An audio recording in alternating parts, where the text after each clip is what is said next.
Oh, there we Now. go. Okay. Oh, wow. Christmas time, you can tell it's a slow time, folks. Devin's here with me today, and we are going to start the show in 5, 4, 3, 2.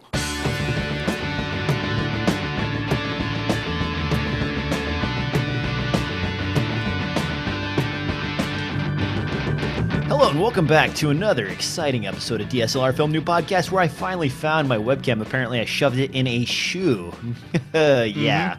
And so now I look normal again. The room is sort of coming back together, but not really. I've got extra computers laying around, but Devin, it's almost Christmas, man. It is almost Christmas. What have you been up to? I hear about 3D printers. I've been talking to you off and on about that.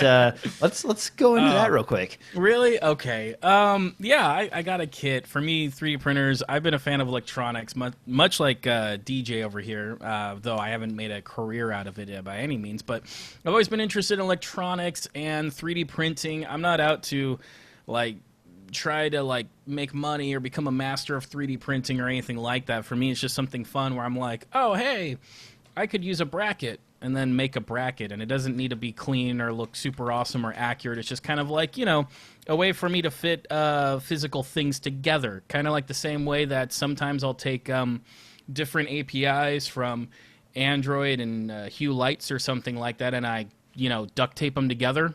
To me, a 3D printer, I imagine being like my own duct tape for the physical world. So, though the real duct tape of that I think is called welding. But in any case, that's that's probably another skill I'd like to pick up somewhere. I saw some classes on Groupon I almost pulled the trigger on for starting to learn how to weld.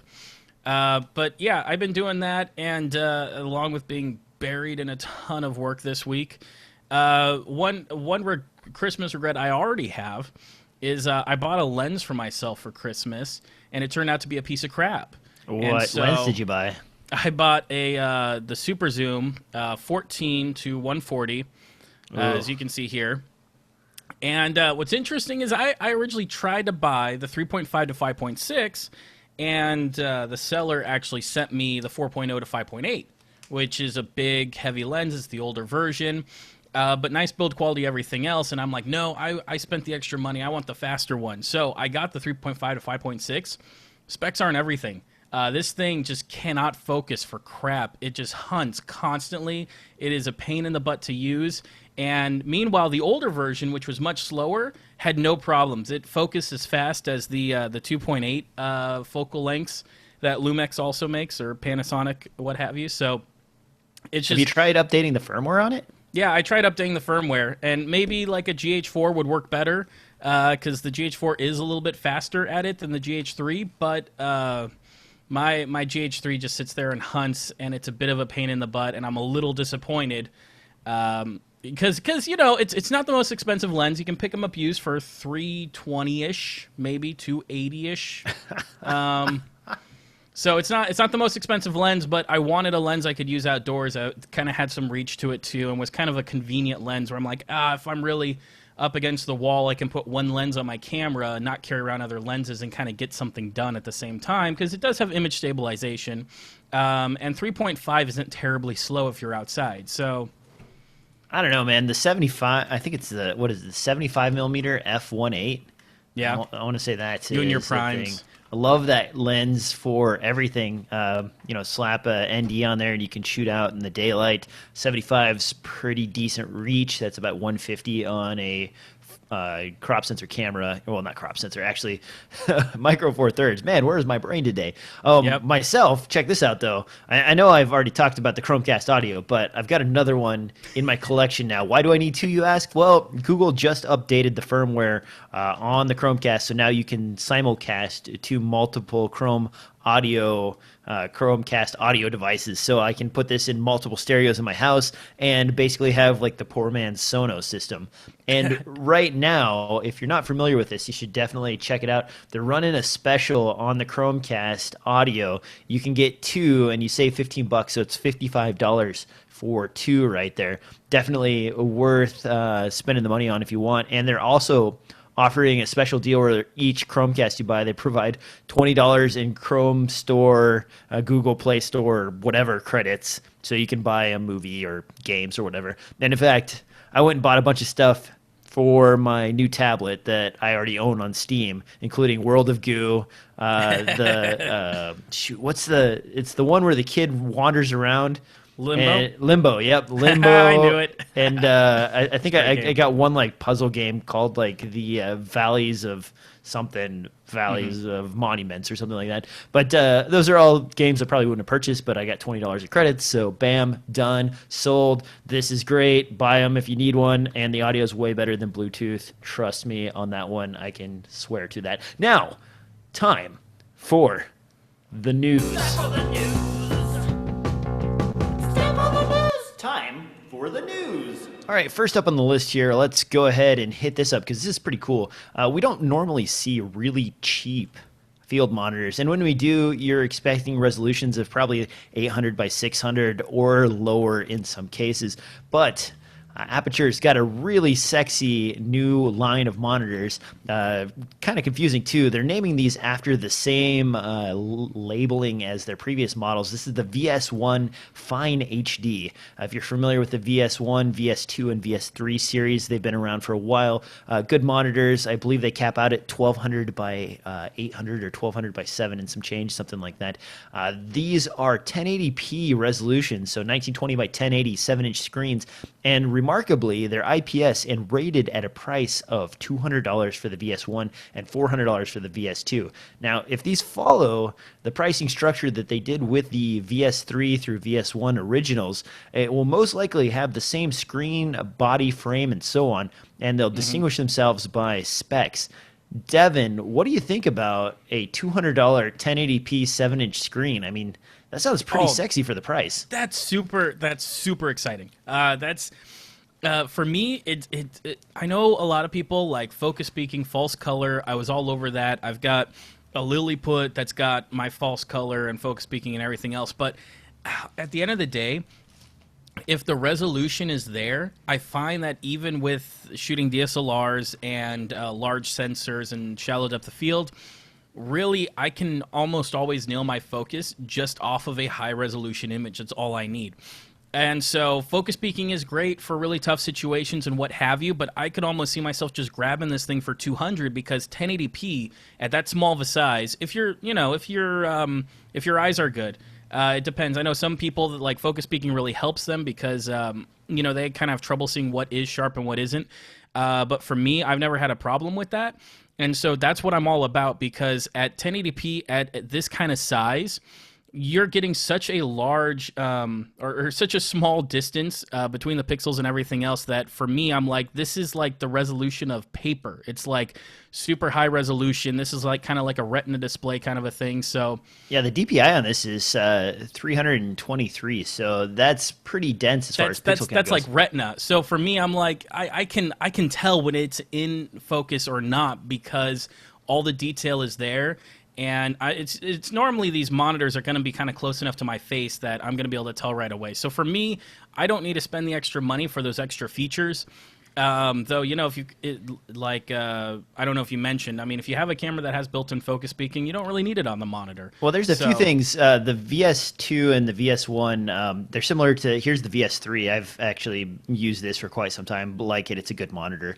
They basically, the higher-end versions of Aperture's monitors include a few interesting things. One of those, and that's probably something significant for Blackmagic pocket shooters, is audio level meters via HDMI. So yes. If you are looking for audio level meters for some kind of confirmation on what's going on in the audio in your camera, which is pretty frustrating with some of those devices, that's a really interesting feature to have. Or the GH3.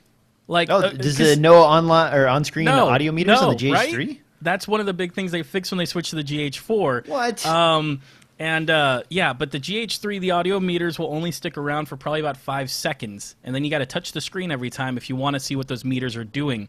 Also, the GH3's interface has probably moves at what I want to say is maybe 3 FPS or so. So those meters are kind of laggy. The whole interface is kind of laggy. Yeah, when it's in live view. When you're in menus, it flies. It's fine. But when you're in live view, whether or not I have an external monitor plugged in, the FPS on it just seems slow. And I've done factory resets and tons of stuff. It could be an isolated case with me, but the audio meters just don't move very lively, and there's like 5 dots or 6 dots, so you don't get a whole lot of detail either. Wow. Which is funny because Blackmagic finally added, like a year and a half ago, the audio levels to the Blackmagic Pocket Cinema camera, which was one of the big outlying things, though I don't know who would use a Pocket Cinema camera's audio DAC because those sound awful. But if you did, you had the interface for it. So it's interesting that you bring that up for a camera that's already been fixed on. Meanwhile, though, for someone like me, it's super useful because, yeah, the GH3 has decent amps, which I actually preamps, which I do use quite often, and to not have constant levels is super annoying. That's half the reason why I got something like the Spectre 4 HD or whatever, and I'm always using field monitors and stuff like that, because having those levels is really important if you're a GH3 owner. So. Well, and the other thing that they do with the HDMI audio is, because the audio is being sent via the HDMI stream to your camera, and this isn't exclusive, or this isn't for all cameras. There are a few cameras that have exceptions to that. But if you're using something like the G7, for example, you can actually use the headphone jack on your monitor to monitor the audio that your camera is recording, because the G7, for example, doesn't have a headphone jack, and you see the levels as well. The GH4 does suffer from some of the things that you're complaining about, including the menu timeouts. But there are ways around it. You get to digging around in the menu, and you can keep at least basic functionality and information on. Where I get upset is that the exposure compensation meter goes away after a while. And, that's something that I like to see, even if I'm not using it continuously throughout a long take. I'm more of a histogram or waveform kind of guy, so I'm not so much into your exposure meters. I'm more into a more detailed image of my exposure. I mean, I just like to keep an eye on it because, you can tell me I'm bad, but I use point metering. So, that center point is the only thing that's actually giving me anything even remotely accurate. Honestly, for the resolution on this, though, $200 is amazing pricing.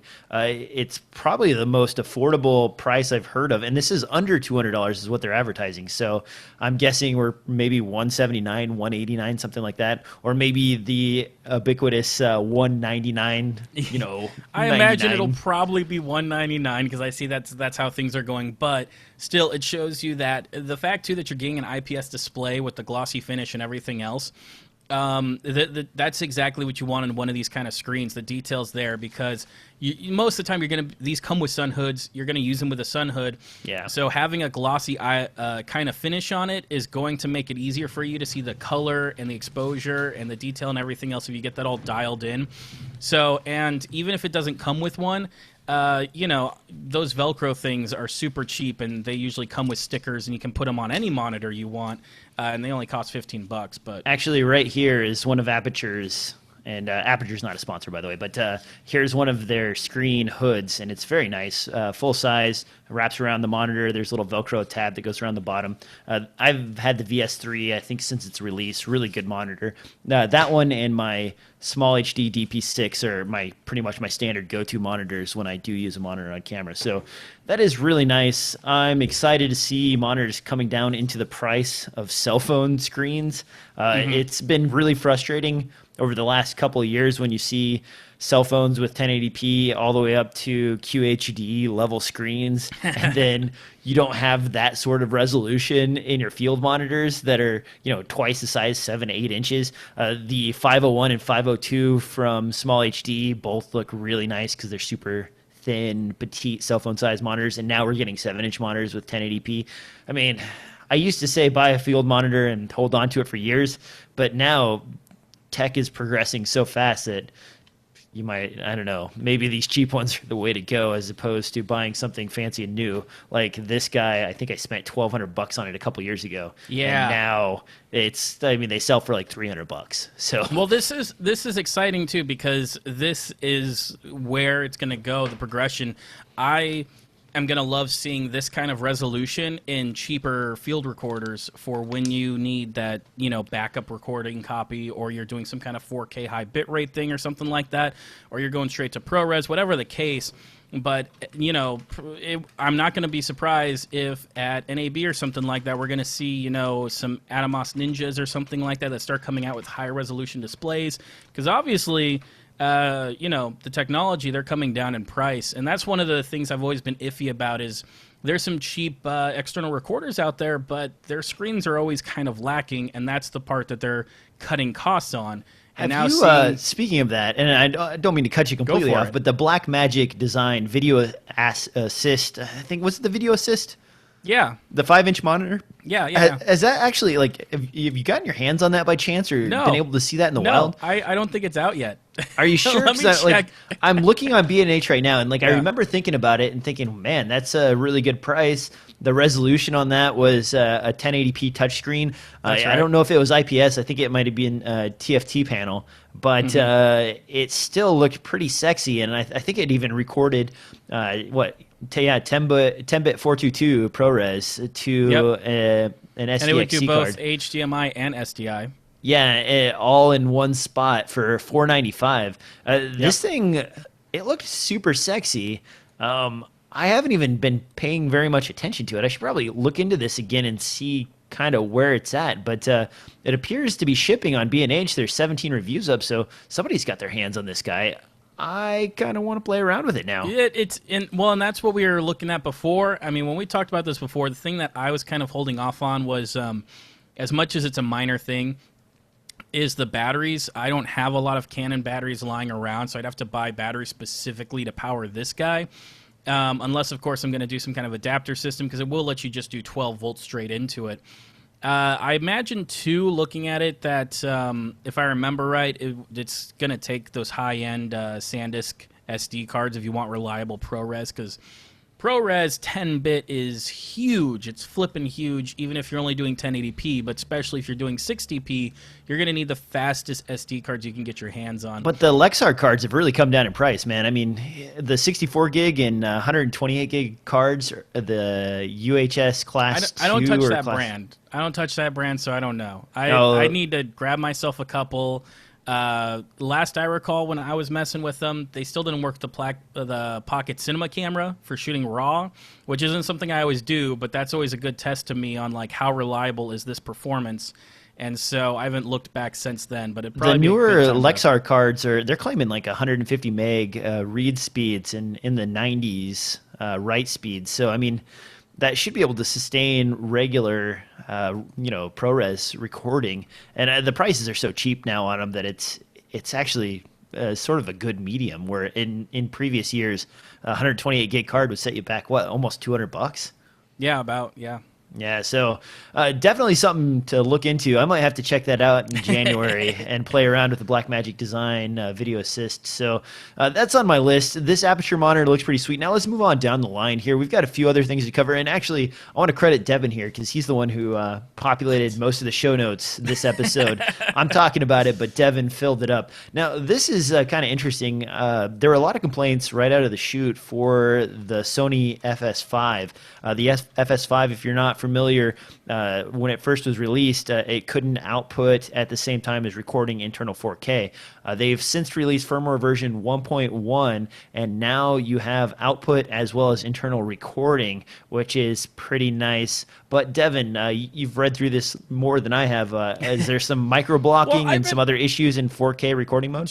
Sure. On the FS5, I've been looking at it quite a bit because for me, very sexy, by the way. The C300 is very, it's way too pricey for me, and so I'm looking at cheaper alternatives, and I don't even care that much about 4K, but I'm kind of looking for something that's maybe a little bit more of a workhorse than necessarily a DSLR. I mean, I'm waiting to see what the GH5 will be, and if anything big is happening there, but for the most part, the big thing here is it's pretty obvious that Sony only put, I don't know how to describe it, two video scalers inside of their camera.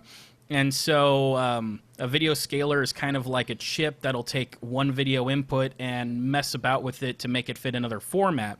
This is a common term for video switchers for live broadcast production. How many scalers you have kind of changes, how many cameras that don't match your output can you have, like a PC or other options like that. So how it comes into play with this camera is this camera only has like two. So one goes to the internal recorder, and then the other one would go to your viewfinder, your monitor, and it, you know, the scaler would jump between the resolutions or whatever color correction it needs to do, what have you. And so there was such, I don't know necessarily say outrage, but yeah, a lot of people were very desperate. They're like, really, like I want internal and external 4K, and they're like, well, if you're externally recording 4K, you're going to have an external monitor. So they went ahead and kind of put together the option that, okay, instead of using the built-in monitor, we can send the full 4K output with our scaler over to, you know, your external recorder so that you can do internal and external recording if you're willing to live without that built-in monitor, which, like I said, most cases you would. So it's good to see that they're responding to the community and they're working within the hardware limitations. You can't ask a whole lot considering the price of this camera. I think, what is it, like about $5,000? Maybe 5.5. Yeah, 5.5K without any lens or accessories. So yeah, so I mean, for the price, all that it's doing, you know, that's great. The thing that I've seen is that if you shoot in 1080p, it looks great. You shoot in 4K, it seems to have some issues that kind of look like it's running lower bit rates. It's not. The bit rate should be able to handle 4K. I don't know where the holdup is, if it's in the image processor that they put in there or what, but it seems to kind of look like a 5D Mark II. I know that sounds weird to say because the Mark II was like the big, you know, whatever. But the Mark II like had a blockiness issue where because of noise and everything else and mixing it with a codec wrapped in H.264 and all that kind of stuff. And pixel binning that was going on too on the sensor since they're gathering like multiple sites and like scaling that out into a mathematical algorithm. Yeah, and like, you know, doing very simple subsampling and stuff like that. In this case, I don't know if that's what's going on. I don't know if it can be fixed, but if you zoom into to the 4K footage from the FS5, you can, you know, end up seeing some macro blocking and stuff like that, which isn't great. Having external 4K means that you can bypass all that because the external recording of 4K looks brilliant. So it's not a sensor issue. It's either somewhere in the processor or somewhere in the chip that is being recorded, whatever they're using for encoding in their AVCX or whatever codec they're using. I forget exactly what codec. But so that's something to keep in mind, too, that I'm keeping in mind because I've been looking at this camera as possibly the next camera I'm going to purchase. Now, DJ, you mentioned on the other hand, doesn't care. You mentioned the C300, and I wanted to point this out to folks that are in the market for 1080p shooting, but they want last year or the year before as top of the line. If you look on eBay, man, the bottom is fallen out of the C100 and C300 market, and you can find a Canon C300 used EF mount for, looks like, here's a buy it now of $4,450 with like six, probably $200 or $150 batteries and some CF cards. And you know, half the time that's just for an upgrade. People are dumping it because they want to upgrade to the Mark II because of that, all the new features that come with it. I mean, the Mark II was a significant improvement. It's just disappointing that there was such a price cut that they aren't getting a whole lot for their money if they bought a Mark II at full price and are now trying to turn around, or a Mark I at full price and now trying to turn around and get a Mark II. It's really depressing that, you know, you spend that much money on a C300. Well, I think the retail was like $15,000 when it hit the market, and now not much further into the future, your investment has gone down $10,000 plus in value. That's you're having never trouble fun. Getting rid of it. Yeah, so it's great for people buying used, not so good for everybody else that owned the camera. Now, well, and it's still a great performing camera. Whatever you say about bit rates and everything else, the C300 is producing great images, and you know, there's some use. It's nicer, the Mark II, the light up buttons and all that kind of stuff, but really, even the Mark I blows something like a 5D Mark III out of the water. And the ergonomics and everything else can definitely be great if you want something bigger. I don't know, man. And I go back to this same sorry complaint that I have every time. The C300 and the C100 for the price have noisier footage than you get out of any of the other stuff. Wow, something just went crazy with. Yeah. There we go. I don't know what that was. Oh, loose cable. No, both of those cameras, man. They always preach like this camera's great in low light, blah blah blah, and then you actually shoot with it, and you realize like, wait a minute, this is not as good as they were selling me on. Like, you shoot with the Sony A7S, and in low light, that thing is awesome, amazing, does a great job, even down to like 100,000 ISO. You shoot with the C100 or the C300 at that level, and you can see the noise crawling through your footage. It's rough, it's tough, and like the image kind of goes weirdly gray. And like that was their huge selling point when they first got the C300 out. Is like, look at how great this is in low light. And I feel like they were kind of selling you a bill of goods. And then on top of that, to kind of pull back those features, and what do you get in the difference between the C100, the C300, and the next generation? You get 4K footage, and you get the AF sensor system that was available as an upgrade for the C100 originally. Like, it doesn't seem like they're being competitive with everything else that's on the market. So Canon's kind of, I don't know, they've lost me as a high-end buyer. Now, moving on down the line to more firmware updates, let's talk about the A7R and A7S Mark II. A few people have been experiencing issues shooting 4K with sensor overheating on the camera itself. That was especially prevalent in the A7R with its high-resolution sensor. Apparently, a few complaints on the A7S, which is a little surprising, but it's a thing. They've released a new firmware update, and supposedly this curtails some of those issues. I don't know, Devin, what do you think about this? Is that really frustrating for these cameras, or kind of what you expect for the form factor? Kind of what I expect. I mean, what was it before the A7S? It was the NEX5 or NEX7 that everyone was crazy about.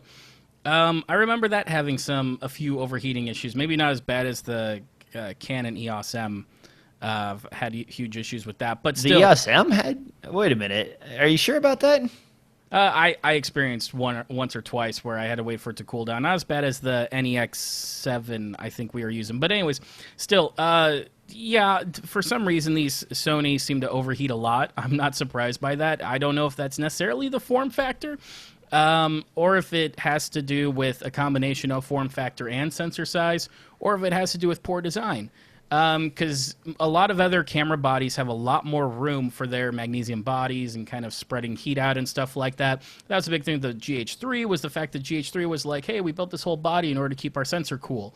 But they have a much smaller sensor to deal with than something like the full frame you get on the A7S. So, but it's one of those things that it's something that's always made me cautious. I'm being like, oh, look at how great the A7S looks, and then me kind of being like, you know, I don't feel like it's a workhorse. It keeps it in my mind as a specialty camera, at least for me, and that's kind of disappointing because so many people do use it as like the workhorse, the core of their video production. So other than that, since I haven't used the Mark II at all yet, I can't say if this is really that big of an issue or not. I've just heard stories. Well, the interesting thing about this is actually that Sony, when they released the A7S and the original A7 series, they said they did not include 4K because they were dealing with overheating issues and they couldn't handle the thermal requirements for the small amount of space that they had in the A7. And if you've ever seen teardowns of the A7 and A7S,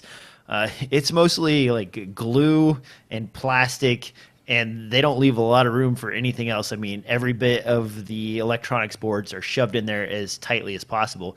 And I almost wonder if they didn't really do much in the way of upgrading the chipset between camera bodies and simply enabled it, and it still had the same heat issues to deal with. But we're like, you know what? Caution to the wind. Let's keep the A7 series rolling and rolling over the competition. So that may be the case. As far as my original A7S, I've shot extensively in low light with it in various situations, hot and cold weather, and have yet to have overheating issues.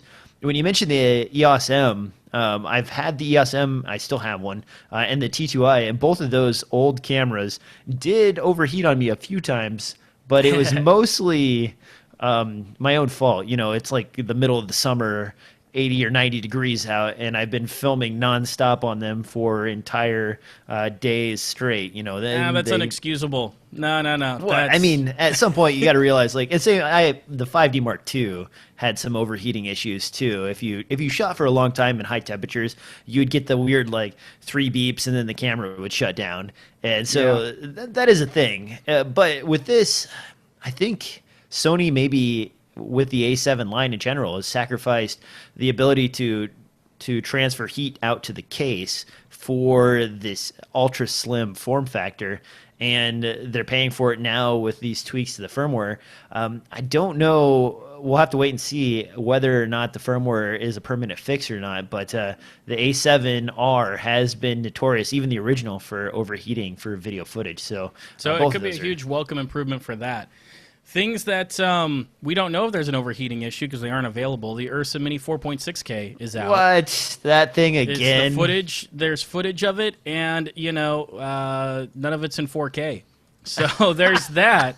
I'm excited about this camera. DJ is not, but I'm gonna go over it very lightly because once again, I haven't touched it or used it a whole lot. But the Ursa Mini to me is like right up there with the FS5. I see potential. I'm also cautious because, all the other Blackmagic products that have come out in the camera line. I mean, don't get me wrong. Like when it comes to recorders, even their video switcher systems, SDI routing systems, all that kind of back-end stuff, Blackmagic doesn't seem to have any problem. Now, their switchers are designed different than a lot of people, than how a lot of them are done in the industry, and that's a love it or hate it kind of a thing, but they're stable and they do their job every time you ask them to. Their cameras, on the other hand, is one of these things where it's like, like I have a Blackmagic Pocket Cinema camera. It works, but, we've always had issues with battery life, bad audio. Like it's always kind of been a hack together job. Why do I like the idea of an Ursa Mini? For one thing, a decent shoulder mount. Same reason why like the FS7 was a huge appeal to me, as well as like a proper EVF. I like that form factor. It makes it really easy to get around, get the shots you need. I like the size of it though. It's, got a thinner profile. It's kind of like the size of an FS7, FS5, which I like better than necessarily the bulbous that is, like a C300. So, as well as having the removable grip and all that kind of stuff. They've still kind of gone with that whole DSLR form factor, though, with the side handle and grip. Very, very similar to what Sony is doing. And I would credit Canon for kind of pioneering that like twisty rosebud handle with the C100 and 300. It pulls to the DSLR form factor. Am I right? It does, and that's. I mean, when the C300 first came out, everyone was like, "Oh, it's like a DSLR that only does video. This is weird." But I think it's come down to I still like it skinnier because I'm about shoulder mounting, and when you shoulder mount a C300, basically everything is like kind of butt up against your face, depending on how you rig it. But for me, I'm really all about the combination of both. I think that's really the ergonomics that works for me. Everyone's different, but I want something that I can shoulder mount, and then I want something that's contained enough that I can kind of hold it like a DSLR when I need to, because there's tight shots, there's places where you're trying to shoot inside of a car, and all kinds of other stuff that's going on, where that's what these cameras excel at, as opposed to something bigger. If you've got, a red rigged up or something like that, you're going to have a harder time getting around and getting the shots you need and getting them quickly. So I'm all about the form factor. I like the features. It looks like good quality. Let's be honest here, man. Price is a big factor too, right? Oh, absolutely. I mean, The thing is, though, is that it seems like one of those Blackmagic overselling and then underperforming, like the Pocket Cinema camera. They're like, it does RAW, but not right now. Well, how long ago was the Ursa Mini announced? Wasn't this 2 NABs ago, maybe? Yeah. I think you're about right on that one. It was probably about 2. So they've been sitting on this for a while, and you can see that the 4K model pricing is extremely attractive at $3,000, and it's still in pre-order, coming soon. No available shipping dates on that. And the 4.6K also in the same boat. And the price looks good, but if you don't have the camera in hand and you can't get a hold of it, it's still kind of vaporware to me. Now, Right. before I always rip on Blackmagic for this sort of thing, and I stopped like even really paying close attention to their firmware updates for their older cameras just because it doesn't even, I mean, it seems silly anymore. But I want to talk about the footage because this is a little bit frustrating. They're like, here is the new footage, a bunch of Ursa Mini 4.6K footage that you can watch. And where do they host it? Vimeo. And yes, and we'll touch on this really quick. Vimeo did announce that they will be offering 4K streaming soon. They did at the beginning of this year offer pro accounts uploads for 4K footage and downloads, but it was still rendered at 1080p for playback. So we're looking at 1080p footage that looks like it's been heavily graded. Yep. They've done a very good job with it. It looks really nice. Spent a lot of time in DaVinci, really going through things and cleaning this stuff up and making it look beautiful. But how do you really know what's going on with this camera from these shots, Devin? You've watched all of this footage as well as I have. Yeah. What do you think? Like, is it really a good representation? You know what? It is a little bit. And there, once again, you say heavily graded. And we don't know Maybe it's not. Okay. I take that back. I have no idea if it's heavily graded. It just appears to be. It does appear to be heavily graded. To me, this looks, if you didn't tell me, especially with it being 1080p, this looks exactly like the Pocket Cinema footage or any of the Blackmagic cameras. I think that it sounds weird, but they all uniquely look very much alike.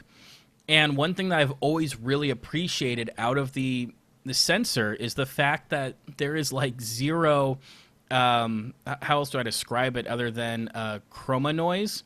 All the noise that you get out of it, I mean, except when you go into the high ISOs, which for Blackmagic, a high ISO 1600.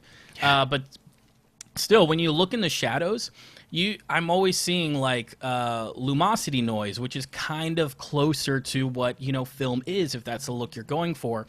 And then at the same time, when I'm shooting RAW and things like that on the camera and I'm looking at the RAW footage that comes out of it, the highlights to me, the curve that they have built in for the sensor processing, whatever, the highlights seem to roll off very nicely, just like the C300 does.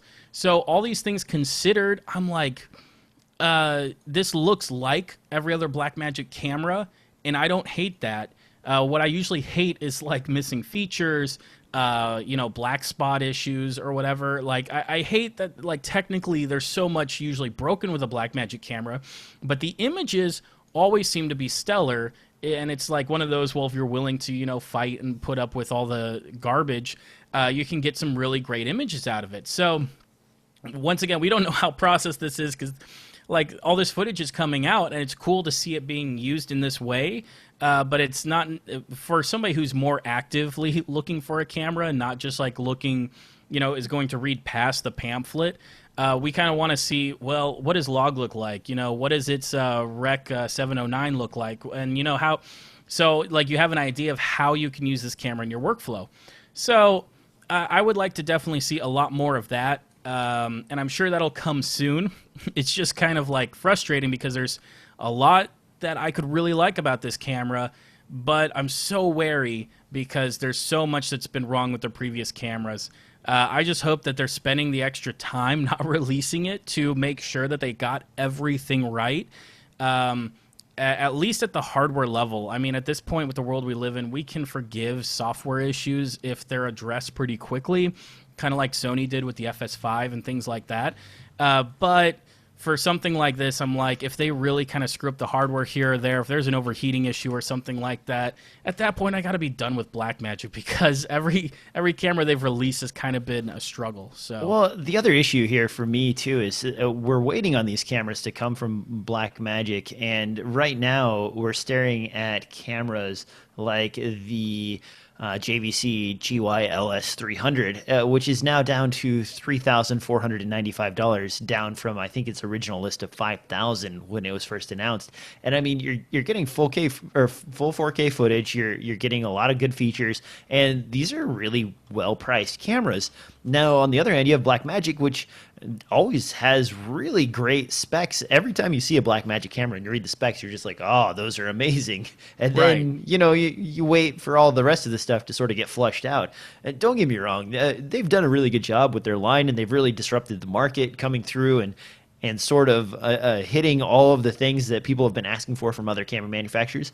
But on the other side, you don't get really amazing low light out of Blackmagic cameras. The JVC LS300 that I'm showing on screen right now, that guy, it's good down to 1600 ISO. I mean, that's pretty good, and that's competing or probably exceeding what you'll end up getting out of the Ursa Mini 4K and 4.6K units. And then you have something like the FS5, which is what I think, $5,500. And you pay a couple grand more, but now you're getting a camera that is capable of shooting into the 3200 or 12,800 ISO. Those are good numbers. That's a little more impressive. And for the market these are aimed at, where people are they're not just shooting in wonderful daylight all the time. They're all over the place. You're going to want to have a little bit more range there. And I know you can get a little bit more dynamic range out of DNG, and people argue, well, 1600 is a lot more important because you can get so much more dynamic range out of raw DNG files. And arguably that's true, but have you ever sat down and had to futz around with freaking raw DNG footage? It's not like working with red code raw footage. You don't just have this like easy interface and a LUT that follows your clips around. You have freaking raw DNG individual frames that you're worried about syncing up audio, all the other hassles, and then DaVinci. They've given it away for free with their cameras. It's awesome, but Devin, back me up here. It's a bit of a bear to use. Am I not wrong here? Plus drawing out masks on everything and all the other work that you could just spend hours and hours sort of photoshopping your footage. Yeah, if it depends on what it calls for. And for a lot of situations, going that deep into color and it's not necessary 90% of the time. If you are working on what could potentially be like an award-winning short film or a feature-length film that's going to, reach huge markets, then yeah, you hire a guy who's good at that stuff, and he sits there and he dials away at it. For a lot of shooters, especially if you're doing like documentary or news or something like that, you don't have time. That's not where you're going to spend your money, because your time is your money. And so therefore, people who are like, oh, there's more range when you go raw and everything else, I think to myself, that is the equivalent of saying, well, fix it in post. Because most of the time, just like when the Sakudo had that big shootout and they're like, the GH2 looks just as good as an Arri Alexa. Yeah, because the guy spent 5 hours, perfectly lighting everything with thousands of dollars worth of lighting. I mean, if you have the time, you can make anything look really good. And I'm not saying that you need to, spend your entire day lighting one shot. But lighting is so huge. And if you can get your entire image within 4 or 5 stops of exposure right in the middle of the camera sensor, the sweet spot, you're going to have a brilliant image on any camera. And most of the time, achieving that isn't that hard. It's a bounce board, it's a scrim, it's a light here or there. Well, this is actually something, and Devin and I, between shows, we actually talk on a regular basis, and we were kind of discussing this earlier before we even started the show. It's like, hey, listen, man, if you're shooting in a studio environment and you know what all your lights are that you're working with, you can just set them to the proper Kelvin balance, and you don't even have to worry about a white balance. I mean, you know that you're in a controlled environment, you only have one type of light source, and you're good to go. But the same thing doesn't necessarily apply if you go out into the real world and you're shooting in multiple light source environment and your image is looking a little green, a little yellow, a little brown. Go freaking get a gray card and get your white balance set. No, absolutely. And that's something else too that I find lots of people with white balance. I hear people talk about fixing white balance in post, and it's one thing if you shoot raw, but if you're shooting 8-bit, even 10-bit you need to make sure your white balance is right the first time, because you are dumping data when you go to any kind of format that's not RAW. And while people are like, oh, I can warm it up in post, it is not the same. You can push it around a bit, but you're going to start getting some really weird image effects if you push too hard on that. Not even that. Like, even if you've got good 10-bit footage that you could push places, when you start like shifting the color space like that laterally, I guess is the best way I can describe it. Or I guess on a vector scope, it'd be like clockwise or something. Twisting it. Yeah, twisting it. But if you're actually pushing the image like that, you're going to notice that certain materials react differently with different kinds of light hitting them. And so therefore, just subconsciously, there's going to be something about that image that's going to be off and you're not going to be happy with it. So always set your white balance properly. Yeah, and I guess where I'm going is like maybe RAW isn't the solution for all of us, and chasing a camera that's $3,000 for the RAW aspect might not be the best way to go for everybody. The Blackmagic cameras do look attractive. Hopefully they are released at some point in the future, right, and we can actually get our hands on them and they're fully baked and not half baked. But until then, there are so many cameras out there, and I tell this to everybody that ever asks me for camera recommendations, because I get emails all the time that are like, hey, DJ, what is the best camera that I should buy that's coming out? Should I wait for this camera? Should I wait for that camera? And honestly, the camera that you have in your hand is the camera that's the best camera, because you're going to go out and shoot with it. And if you're not shooting with your cameras, then it doesn't matter how much you lust for the next camera. Having it sitting on a shelf somewhere, gathering dust, does not a filmmaker make. So keep that in mind. Also, Devin, we've talked about this guy before, and I always forget his name, but I mentioned it in the last episode. I couldn't remember, and a few people emailed me asking about it. What's the name of that European filmmaker that works on a T2i and a 30mm f1.4 exclusively? And it's like he has lots of great stuff out there. Are you talking about? I think is his name Fletcher or something? I couldn't remember either, man. It's oh my god! You know why I can't think of it? He hasn't uploaded something in I think like 6 months. It's been a really long time. But I know what you're talking about, and I wish I could remember it, but it is a weird name, and my YouTube subscription list is like about 300, so it'd take me too long to go through and try to remember which one it is. But yeah, he produces really great images, and he's talked a bit about using denoisers and stuff like that, getting the most for his image.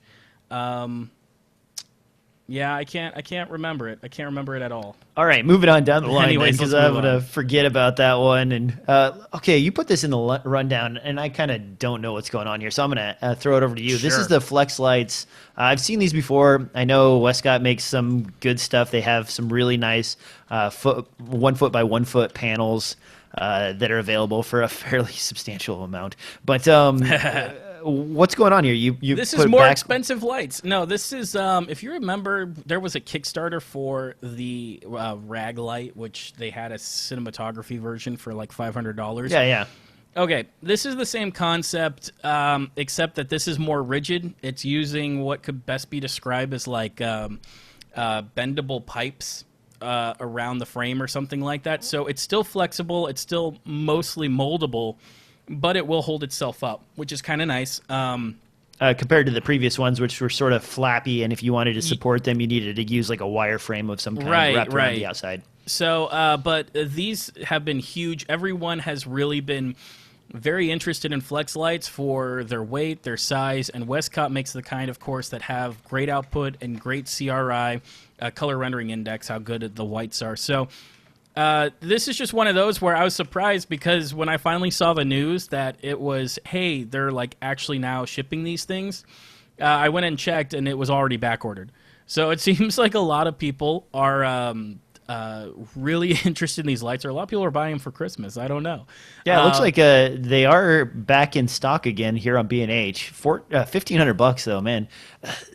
So what's great about these and the Flex Light movement in general is, imagine what you can light, because now you're not just limited to, well, I've got a stand over here and I've got a stand over there. Now you can shove your lights into backlit surfaces. You can put them behind things. Well, and you can do that before, but this is so flexible. Levels. It's multiple levels of that. I mean, the flexibility is a bit of a game changer in terms of mounting options. Oh, no, you didn't. Just drop the game changer. Game changer. It's a game changer. It's a game changer, everybody. We can't stop now. LED lights in general, LED has been a game changer, is what I should better phrase it as. Just because with less wattage, you're talking about almost any light in your kit can be portable, which is something that just didn't exist 5 years ago. And then two, compared to like CFLs, even like your flow lights and everything else, the CRI you can achieve with LED can be a lot greater than even some highly rated CFLs or fluorescent tubes or what have you. And you combine the fact that they're small, they're skinny, they produce almost no heat, they don't need giant heat sinks or anything like that, and they're battery powered, means that really your mounting options depends on, you know, how creative you are. So this is kind of becoming, the Wescott is becoming a premier line of these super flexible lights, but even for less, getting LED light panels that you can fit inside of a car or, you know, against a wall or something like that, and the fact that they're battery powered and they're so light too means too that most of the time you don't need a bazillion C-stands to set up all your lights, and you don't need a generator in order to run all of your lights, you know, depending on how long you're planning on running them and everything else. But for the most part, these guys like 1x2s, 1x1s, these are bicolor. They come with diffusion as well and scrims, and the diffusion helps so you don't get any multi-shadow issues. To me, it's just these kind of change the way that lighting is done. You combine that with the fact that cameras are getting better at low light with bigger sensors like the 7S and all that kind of stuff. I know everyone is like, oh, dude, 7S, you don't need to light your scene. I think if you want a good image, you still need to craft the light. That's part of what you do as a DP is your crafting light. So if your job is just like, I bought a camera where I don't have to craft light, then I'm like, well, it's not going to look very good. No. Yeah, but the advantage for ultra low light shooting cameras is that you need minimal light sources. So, right. You know, if you want to light, and it's escaping me the name of the product. We talked about it a couple weeks ago, and I have a similar LED panel, like just a real small one. I think it's called a Kick. And those little guys, they're, you know, it's $100. It's a light panel the size of your cell phone, and it puts out enough light that with the A7S, you know, in low light situations, you can literally light your scene with like 3 or 4 of these little tiny LED light panels that take up almost no space in your bag, don't require much. And of course, you know, I don't take the A7S out for bright daylight shooting or anything else where I'm not going into the dark, which basically is all I save the A7S for. But it's really awesome and liberating to be able to light a scene with, you know, 3 or 4 really tiny lights. Or imagine this, like surely these flex lights don't have, you know, 500 watt equivalent output, you know, or anything in that nature. It's a fairly, let me back up. LEDs in general don't have a huge throw, so at 3 meters, their light may be equivalent to, say, a 500 watt halogen bulb or something like that. But as soon as you go outside of that 3 meters, the fall off is pretty exponential. What is I squared? Not I squared R. That's electricity. It's meter squared. Yeah, thank you, meter squared. So you back away from that, and suddenly your throw is not there for these light sources anymore. But now if you're shooting with a camera that's shooting in the dark, basically, I mean, 3 or 4 of these laying around, and you could really fill up your scene with light. You could really craft your scene with light. And the other cool thing is that when you're shooting at those high ISOs, you can make the light changes more dramatic with less work. So if I want to dim a section of a set of lights, I can literally go get a piece of paper, lay it over a portion of the lights, and bam, I have diffused and reduced the light for a square section of my shot, which makes it extremely nice. Well, and it's not even that. It's also combined with the fact that when you're doing low light shooting, even if you're not doing low light shooting, these LED lights, it's not just the panels, it's the fact that these are coming into full fixtures. You're getting Fresnels that have these LEDs in them, and that's getting you that other end of the spectrum. If you want harsh light, you want harsh shadows. Yeah, if you want strong shadows. Which, don't quote me, but I think that's probably where people are going to start moving to in a year or two, because now that LEDs have come out and they're all so beautiful and so soft, it's going to be like, to me, I feel like it's going to be like the slider where everyone's going to do it for a few years. And then the people that actually start crafting their light more and start adding more shadows and having like higher ratios on the face in terms of the bright side and the fill side and everything else, those are going to start to look more interesting to potential clients as well as cinematographers and stuff like that. Because right now it's so cheap, I feel like everyone this year or next year will be buying up LEDs, and all the lights going to be big and it's going to be soft and it's going to look really lovely and beautiful. But that's not going to work if you're trying to like make a horror film and like have I don't know, man. I'm gonna say that the initial investment on these is not cheap at all. Like compared to traditional lighting sources, I would say LED lights in general are roughly 4 to 5 times the cost of traditional lighting schemes. So that part's not as affordable. How much are Kino flows? I feel like Kino flows are the same price. Oh man, they've fallen through the floor. You can go Have buy they? a bunch of used Kinos for nothing. I mean, it's super cheap. It costs more to ship them and transport them than it does to buy them outright and sell them again. Where I see LEDs really coming into their own is with these more high contrast light sources that are available and focusable light sources. Keyword there. They're going to be installed in fixed installations like movie theater, not movie theaters, but playhouses and so on, and things where you have like live performances going on all the time. Because if you think about what the advantage is with an LED, if you can get the same quality of light source out of an LED light, you've reduced the heat, which means now you can handle these a lot easier than you would before. The bulbs are easier, and you don't have to worry about them being super sensitive to vibration and movement, so you can have these on panning systems, control systems, and so on. And the electrical infrastructure needed for these lights in those theaters has been reduced substantially. Because you think about the equivalent output of light for an LED, it's like a quarter of the wattage required for a regular incandescent light source. So now you have hardly any heat and you have the same output and you're using a quarter of the wattage. I mean, that means that a theater could reduce their current intake for the entire installation from, like a 400 amp panel down to like a 120 amp panel or 100 amp panel and be completely accessible for handling all of their infrastructure as far as lighting is concerned.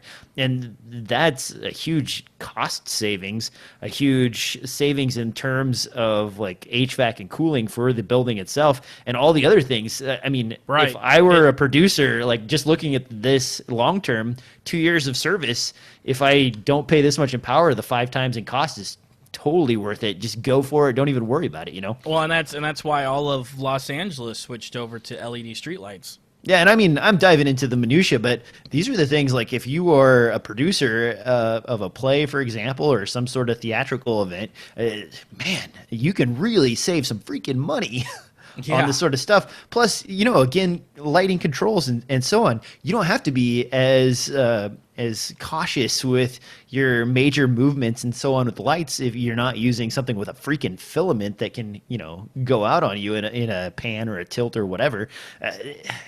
There's a whole bunch of really cool stuff with this. But LEDs, these are interesting. I wouldn't mind having some, but for $1,400, probably not going into DJ's collection anytime soon.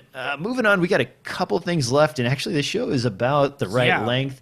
Do you want to talk about the FAA laws on drones, Devin? Because, I mean, basically, if your drone falls between a weight class of, 250 ounces up to... 550 ounces, somewhere in that range, you have to register now and basically pay like a fee of some kind. Yeah, basically, if it can carry a GoPro, it's probably in the weight class where you need to pay $30, and you should just pay $30 and get it done. They're not out to destroy your, give you a bad time. They're just out to make sure that you read the rules and have someone to come after when they find your drone on the White House lawn. Sure. Well, I mean, but you can always, tag somebody else's number on it and everything else. It's like this doesn't stop anything. All this is really doing is just making people more aware of the rules so that there is reasons to prosecute for stupid activity like, flying by airports and things like that you shouldn't be doing anyways. Well, and there's a great video I just saw on YouTube earlier today. I think it was posted on No Film School maybe, and it was a drone slicing fruit They were just dropping fruit onto the top of the propeller blades, and that kind of gives you food for thought on how dangerous these could be to civilians, people's eyes, and so on. So, caution, of course. It is unfortunate that you will now have to register drones. This is preemptive, so if you have a drone already that fits into this category, you have to register it. Also, I'm not sure how they will handle it for children, because if you buy one for like your 16-year-old kid, it's his drone. Do you put your number on it, or do you put his number on it, or do you have your kid register all your drones, so if something happens, he's under the age of prosecuting, under 18, and you're safe? I don't know. I mean, that's exactly it. Like this isn't, gets a little gray. It's not even just a little gray, like I said, and the prosecution for it's going to be like non-existent. I feel like it's just going to come down to like, we're basically making sure you read the rules, and each operator gets one number, and they put it on all their drones, and that's the idea. So yeah, and I mean, like, if you don't put your number on there and you do something stupid, and then you just run away, right? Right. Well, you run away, and and hope that they don't track it back to you somehow. They get to charge you extra fees on top of arresting you for whatever you shouldn't have been doing with a drone. That's all. It's just it's paperwork, and it's not that much, and you should just pay it and make sure that you're fine with it, because the last thing you need is more problems. So moving on. Last thing on the list here, and I actually, Devin, you put this in there. I saw it. I thought it was interesting. And you, sir, were like, what? You even care about this thing? So this arm right here is sort of a weird device. It's basically a arm that attaches to your slider, and I'm trying to bring up images here, but for some reason I'm not sharing the correct ones because, boy, DJ's good at this today. It's an arm for your slider, and you can see that it attaches to your slider. It gives you sort of a little bit of crane action. It's not really something that's movable, but it does give you some camera positionability. Now, before I start talking about why I think this is actually fairly decent for $169, Devin, shoot this down. Shoot it in the foot. Tell me why it sucks. I don't see that much of a point. To me, I understand what it's doing.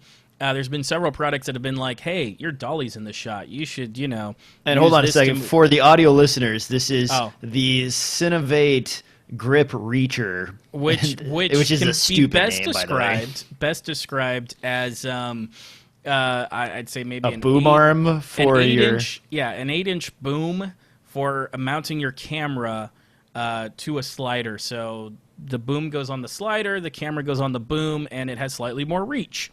So I have trouble seeing where it is terribly useful.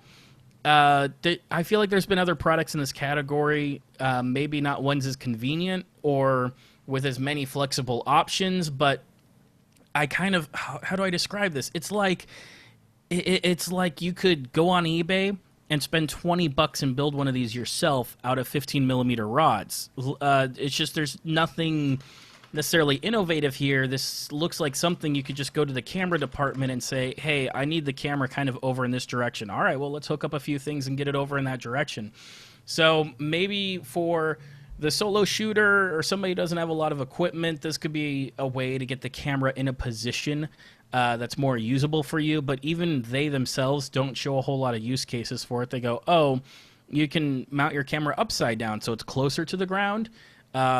Or I guess you could also then, like, if it's on a ledge, you could mount it even lower.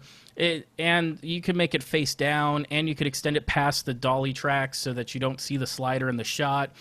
But all these things, I'm like, I've seen one or two products like that before. Like, and then combined with the fact that, like, it's just a few 15mm hinges and a 15mm carbon fiber rod, and then there's no counterweight system either, so you really have to be light on this guy.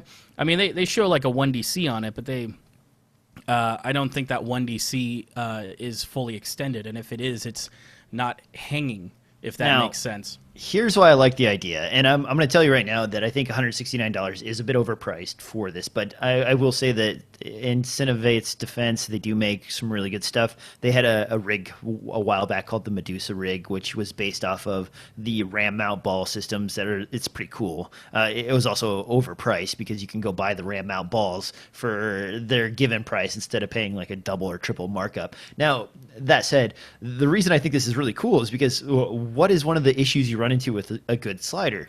Well, number one is seeing the slider in the freaking shot. That is always an issue with sliders, especially if you're moving forward or backward. So having an arm that extends over the top of it, that's great. You can also raise up your camera viewing platform to a higher level without having to use some kind of weird, wacky stand. And I do have a weird, wacky stand that I normally use to get the camera up high enough.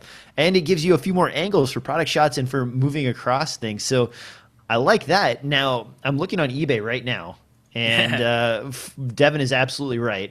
This is by no means probably the quality that you get out of Cinavate, but for $24, here is pretty much the equivalent. And if I were to do probably another hour or two worth of research, I'm sure I could probably cobble together something that would have a quarter 20 on both sides, get your camera out to that sort of platform, and allow you similar flexibility, probably in the $50 to $75 price range. It's similar Well, and quality. on top of it, too, without a counterweight system.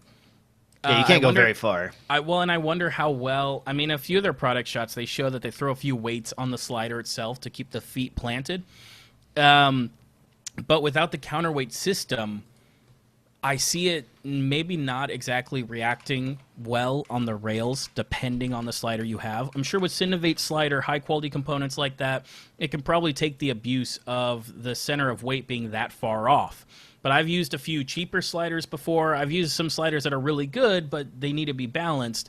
And you throw something this unbalanced on one of those sliders, and it's going to, like, you know, grind and bump and not be happy with how far off it is in terms of getting your smooth shot. So understand that too. If you are looking at buying something like this, is that depending on the slider design, because there's just friction sliders, there's bearing sliders, there's lots of different kind of sliders. And that it may not work great if you throw the weight that far away from, you know, the wheels. Now, this is the thing that it immediately got me thinking about, and I've talked about this once or twice over the years, and I love this device. It's called the Poly, I think the Poly system, Poly slider. I think it's the Poly slider. I'm going to go with the Poly slider here. But it's basically like a flywheel sort of system. But the cool thing, if you ever see the Poly slider in action, great for car, by the way, car shots and any sort of moving product shots, is it's got this beautiful arm that does the exact same thing. It gives you all this positionability, and then the base of the Poly slider is so heavy that it holds itself in place. Now, I haven't picked one of these up because they are roughly $2,500 for the entire kit, which, you know, for the number of shots I need, it probably wouldn't be justifiable. But Sure. They're super sexy. You still have to have this on a track or a very smooth surface. But having that arm reach, maybe something like what we're seeing from Cinavate with the combination of a counterweight system to balance it out and maybe an extra extension arm that would give you like a knuckle for a few more degrees of flexibility. That combination would probably be the sweet spot for me. And then $200 to add to a slider I already love and use, like my Shark S1, for example, would be great. Now, the only problem with that and this in general is that when you start adding weight to sliders like that, they tend to not work quite as well. And the beauty of the Shark slider, for example, is that it has the flywheel system built into it. And if you are overweighing the flywheel with that sort of thing, you can run into some issues. Now, Sure. Another Devin, thought, too, if you're looking to spend over $100 on repositioning your camera, I haven't used one of these, so I don't give it an endorsement, but I've had my eyes on it, and I'm sure there will be knockoffs of the Edelcron Flex Tilt Head. All it does is give you 3 inches of height/tilt on your camera, but it's just one of those things that can grab you, move the camera higher, move it over your dolly shot or whatever else you're doing, and it's going to be a little bit more balanced. It doesn't have quite the range, but it's just another option if you are interested in something like this for, you know, some way to get your camera away from your dolly. So that's something else to consider too. I think I saw one of these on. They're $24, dude. Yeah, like I said, So, there's knockoffs galore. Knockoffs galore, but I'll tell you they the were problem. first. The problem with the Edelcron unit and even their clones is the grip system. So if you'll notice in their videos that it's like, oh, hey, look at how beautiful and smooth this moves. And I think Devin's even got the video playing here. They're just moving it around, and it's no big deal, Yep. and it's sort of staying in place. Well, that is a 100% friction system. So, Yeah. you know, they show you getting that sort of performance out of it, but in practicality, and I've messed around with a few of these. I have a couple friends that got suckered into buying these right out of the chute, and they worked great for the first few rounds, but well, with that face, they worked great for the first few rounds, but as soon as they started like kind of tweaking them and moving them a bit and putting a little bit of weight on their cameras, using something a little bit bigger than say a T2i, it was starting to like lose its traction and fall over or slowly drifted downwards. And that's frustrating. Maybe something like this with a rosette at each of those locations would be a great way to sort of find a balance between the two. And I'm looking on eBay right now, and I'll share my screen. There are a ton of clone/knockoffs of this, of all varieties. So, you know, my statements about the Eldercron unit, they probably persist with these other versions, but I do see a few that have some different sort of adapting points and different friction systems. So maybe, hopefully, possibly, somebody has fixed the issues with the original. Actually, this guy, this is a little bit different take on the whole system. It still looks like it might suffer from the but that one's only got one friction point for every joint, I guess. Yeah, that's true. So, I mean, this is one of those things where it probably ships with like nylon washers in it, and that's why it works great for the first month, and then after that starts to fall apart. So, but this is another way of getting your camera somewhere else if you've got a small light camera, as well as like, you know, boom arms and stuff like that. Like you said, like kind of what I was saying, you go to the grip department, you're like, I need my camera over here. There's lots of little pipes and things that you can But you want it over here on a slider, and you don't have the money to spend on like a big dolly with an actual crane arm and counterweight and all that stuff.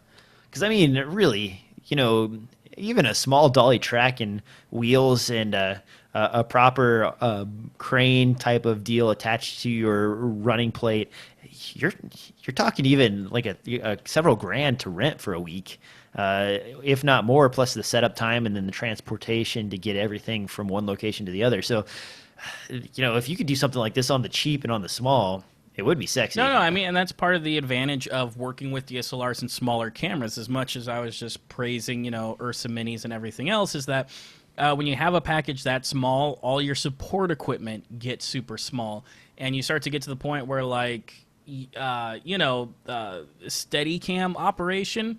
Steadicams used to only be a giant vest, a giant camera with a giant battery, and a lot of training. And then DSLRs came along, and people were doing Steadicams handheld because it was so light. Maybe they weren't doing 2 hours of holding it handheld, but still, that was these counterweight systems and everything else became super light. Anyone could hold it, at least for, you know, a 5-minute shot or something like that. And that totally changed how a lot of this stuff works, and it's the same way here. So. And that's why dollies became a thing. All these little tiny cheap dollies would never work with the larger cameras we used to have, but the DSLR revolution has totally changed the way we think about moving our cameras and creating motion. I don't know, man. I mean, I shot on DV back in the day on an XL1 and a GH1, not the... or GL1, not to brag. not the Canon one. No, this isn't bragging. Those were shitty cameras. I mean, they were awesome back in the day, but those were little enough that I think a slider for like a DSLR now would have worked great. But honestly, we didn't have linear bearing options for sliders in this budget price range back then, because it just wasn't important for companies to manufacture stuff that was designed for that small of an application, because people weren't doing super professional things with that. I mean, yeah, you could change out lenses on the XL1, but it was pretty primitive. And I mean, original DV tape, you know, one-to-one ingestion of your footage. Wait till you shoot 24 tapes, and then you have to spend 24 hours freaking eating that stuff up and getting it on the computer. So I don't know. I guess that's what, you know what, that's the unspoken thing that's really changed is documentary work, reality shows and everything else with like 6 cameras. That's something that would have just been a nightmare with tapes. Well, and it's really nice now with stuff like Pluralize. Like, Oh, yeah. a couple months ago, I was on a 3-camera shoot, and we shot 3 cameras all day long, and it was really simple to just drop everything into Pluralize, get XML time codes for everything, drop it into Premiere, and it just lined all my footage up and use multicam editing to go through quickly and like sort of rough cut everything together. I can't believe how easy it is. Like, it's mind blowing. My mind just went as I was doing it. Like, this is great. What? Post-production has totally changed and has just gotten faster and better. Have you seen in Audition, we're way sidetracked at this point, but real quick, in Audition, do you see that Audition now will automatically truncate music files for you? Yeah, that is really nice. Like, and you think it does about some it- time stretching and stuff as well, so you can even like warp time stretch without pitch shifting, so you can make a song longer if you need to stretch out to fill a gap. No. I'm talking about it will cut measures out and restructure the whole song. Oh, really? Yeah, in the newest update, 2015.2, if you updated your Audition, you can find videos online. This was one of the big features they included, but you can say, hey, take this 3-minute song and make it a 2-minute song, and it'll actually understand measures and chord structure and everything else and pull out chunks. I can turn a 3-minute song into 30 seconds.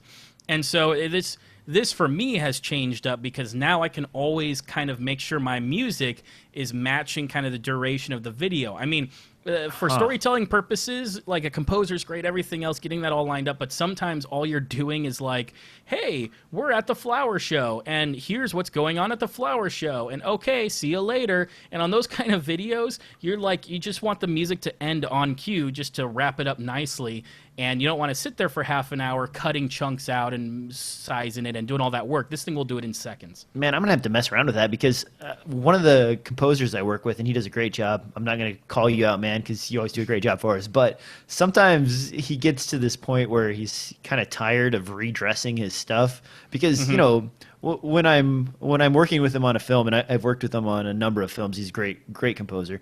But he basically generates like a core set of songs, 12 or 14 songs for a feature. They kind of set the tone of the feature, and then he just sort of tweaks them and squeezes them down or like cuts sections apart and moves them back together again to sort of accommodate all the scenes in the film.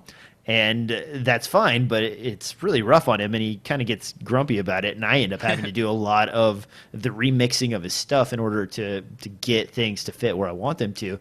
And if I could just say, all right, give me this track and I'll take care of it, and then drop it into Audition, and it would intelligently figure out a way to, A, stretch something out longer, or B, compress something into just the minute sort of essence of the song for a scene, that would be really cool.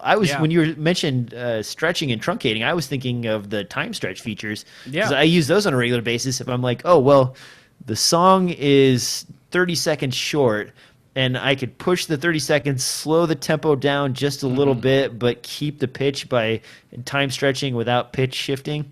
And you can sometimes make something work. This thing's magic. I mean, just for fun, like grab a Katy Perry song and like turn it into 30 seconds, and you're like, oh, that's exactly what somebody would cut for a commercial. I mean, it may not be perfect. It may like double up a measure or two where you like, oh, you should have switched to a chorus instead of switching to a measure. But considering that this thing does it in seconds, if you're just on the run and you're like, I need it this long, you can even choose how accurate to, because it'll then also do time stretching on top of that. If you're like, I need you to hit 33.5 seconds exactly, you can tell it, do it exactly. You give it some leeway, it'll try to make it sound better, and like by plus or minus a second or two. So really fun to play with. DJ found his new thing to do tonight. Yeah, actually, I'm going to be busy messing around with this Chromecast, and I think that's a good stopping point. We've covered quite a bit this episode. I do want to mess with that, though, by the way. That's super sexy.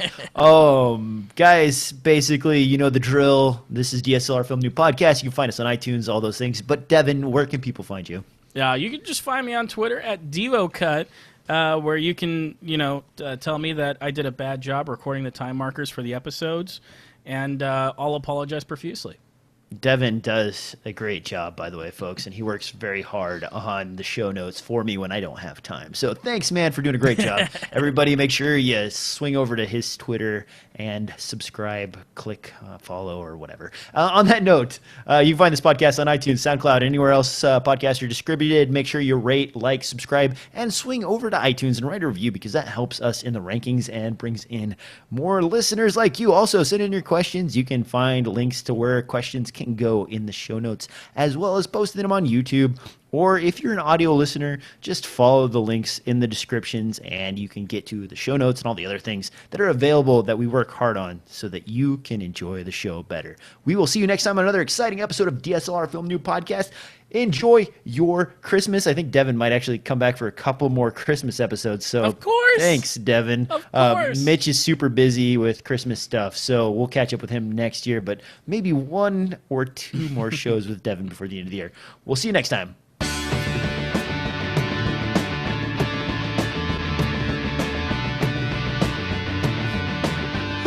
What are you doing with that? I saw you clip that, man. It keeps falling. I've had the worst day with this pop filter. This pop filter's just not having it with me. So audio listeners are out now, and actual watchers. If you didn't miss that, watchers. I screwed up. I had the camera set to Devin, and Devin just clips it and goes deer in the headlights all of a sudden, staring into the camera, and I look up and he's just and I what just happened there, buddy? I got to watch mine too, because look at this right here. I knocked it and it fell, and I was like, crap. Yeah, inside baseball, and I love my Rode mic, and I love my Stedman filter. The Stedman filters are great, by the way. These are I'm gonna really go get a awesome. Stedman filter right now. But aren't you using a Stedman filter? No.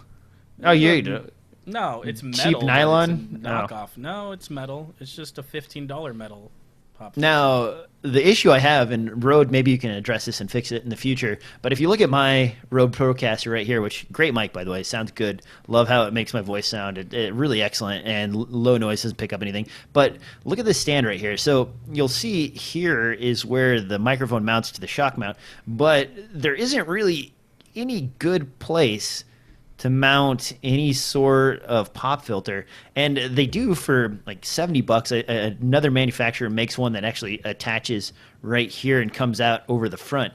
But I would like to see maybe a base of some kind right there that you could just hook onto, a regular mic stand tube of some sort that would make it easier to attach your pop filter, because it's sort of I've got mine on there, but you can see this is not the best way to attach this. It is kind of just cockeyed there and sort of jammed in as good as it can. It's not the best. See, mine's a lot longer, so I have room to position mine on the arm. It's cheap and it's swiveling on me.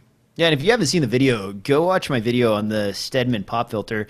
You can blow through it and not put out a match in front of the filter. That's how good this is at blocking any sort of air coming through to the mic. So it does an awesome job. It's just fix this part right here. And Devin can attest otherwise, because you're working off of the exact same microphone and stand setup. Rode has a really great arm. It's good at supporting this heavy mic. The shock mount is really nice. The mic sounds excellent. Love Rode's Procaster mic. It's well worth the money.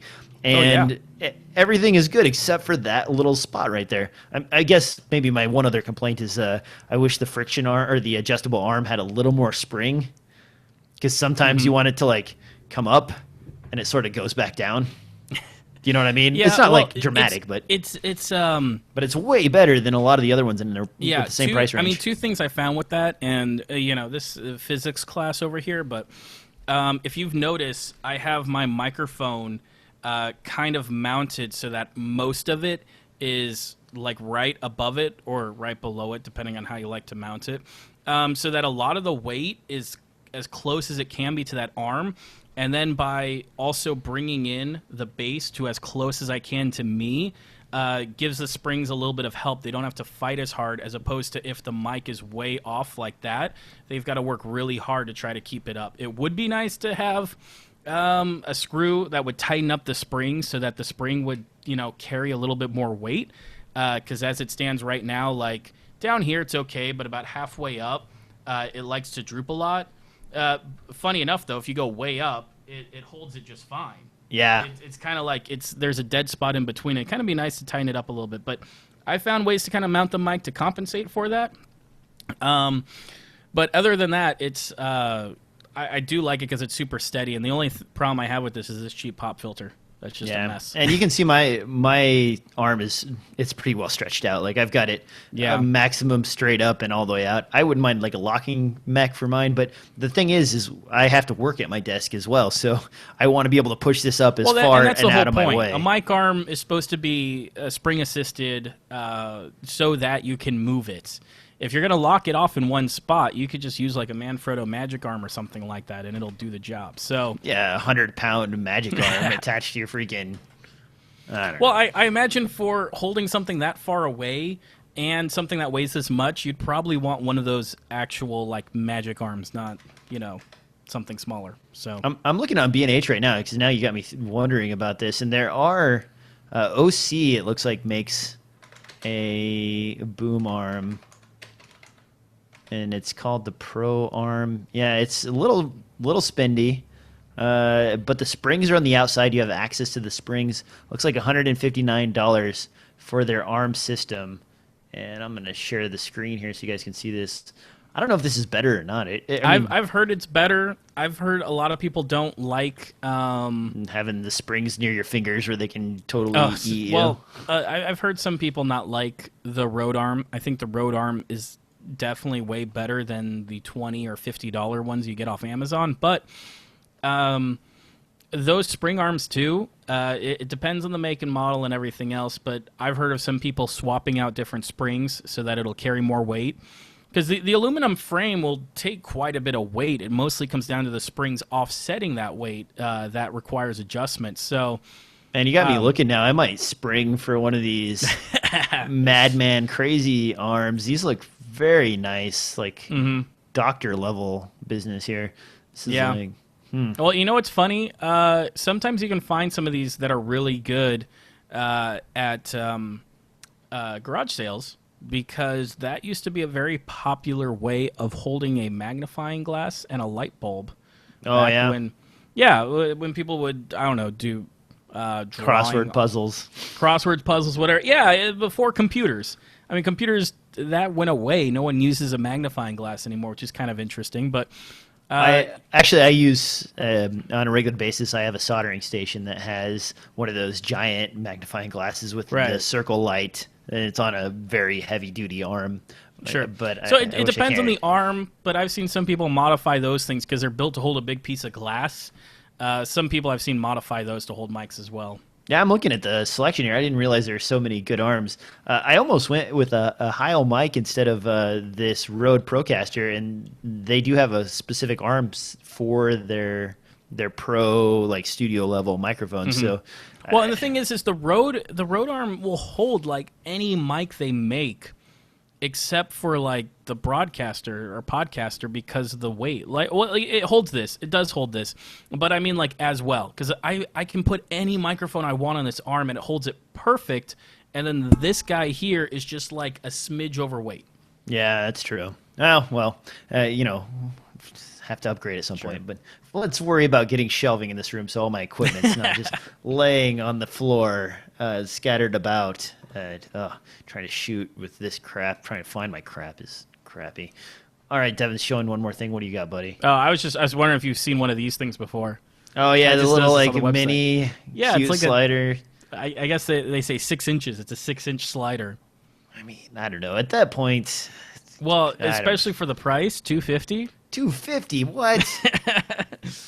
Cheese and rice, I do like it. Comes with a friction system though. Yeah, it's true. I don't know the friction system though.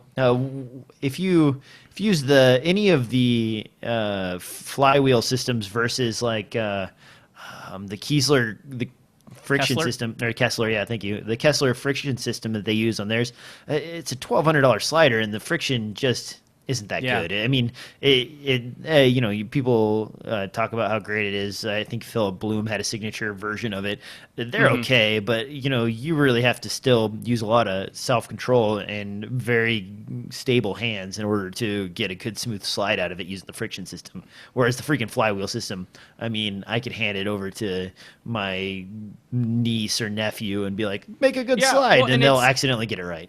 At the end, it's just like what I say about handheld camera, that like handheld camera work looks so much better when it's a big, heavy camera. Or you hold it close to your chest. Or you hold it close to you do the DJ. Do the DJ. All right, make fun of me. That's fine. But having a big, heavy camera, that's part of getting that film look. Not that you necessarily need to load up a bunch of lead weight on your camera, but it can help if you're going to move it around a lot and stuff. And it honestly, like, it gets rid of rolling shutter. Like, that's what some people don't realize, is that half of rolling shutter is the fact that it's like moving back and forth. You're moving your camera too fast. There's little micro movements, and throwing on a ton of weight instantly makes a lot of that look a lot better. So, and the same thing with your slider. When you add a lot of weight, it just becomes easier to do that job. So, and that's what that wheel is doing. It's adding unsprung mass, which is essentially making a big, heavy camera platform. All right. I think we've run pretty deep into the after show talk. Thanks, guys, for watching. I think I'm going to close this out now, unless, Devin, you have anything else? No. All right. I didn't see any questions, so that's it. Small HD HDMI compact bracket for the 5D Mark III. I love this thing, by the way. Cool. Yeah. I don't know where I got it. I don't know where it came from, but I love it. And that's it. We're out.